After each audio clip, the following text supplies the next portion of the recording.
We're going to keep it car related, but sometimes you have to be the voice for the voiceless and understand anything you're going through will work itself out. Everything we go through is for a reason, whether you believe that or not. So in this case, if you're charged, first of all, fight your case, but never think about harming yourself before seeing the situation out.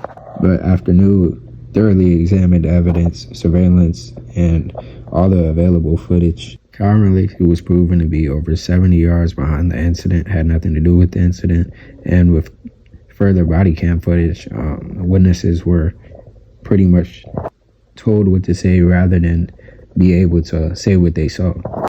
Again, there's never a reason to harm yourself. However, if you've ever worked day and night, half or half your life to achieve one goal, and the NFL withdraws your draft option and uninvites you from the NFL Combine, then you can understand where the mental state was.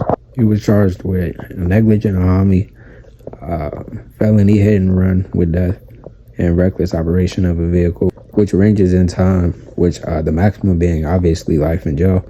So with that being on your mind and not everyone understanding that you possibly were actually innocent, you were the only one there, and understand that you were innocent, understanding that other people will probably tell you that you're about to face a lot of time. But we all understand this process. It is indeed guilty until you prove yourself innocent. In this case, there was never a presumption of innocence. There was public crucifixion and being crucified by the media. You understand what you're doing with things like your police department releasing a wanted image in an unaliving situation rather than a wearing college kid student that you know where he is and you can pick him up if there is a warrant for a situation. If you drive regular cars, hard to understand, but if you do have something like that stands out, like a lime green Charger, and they see something like that, we'll never understand why this young man was targeted or why he was picked out. We all see he was just in the wrong place at the wrong time. He actually had nothing to do with this accident. And I mean, the police in my area understand, and they know my car. It just takes a certain officer to tell you that they see you going by a certain place every day, and then it's like, oh my God, they actually know what I'm doing and they're watching me. Now, it could be a good thing or a bad thing, but you just stick out like a sore thumb when you're driving a car like that. And if somebody doesn't like you, they will, and they may tell a lie on you that leads to a domino effect like this. What we can learn from this is from the people that were actually involved in the incident,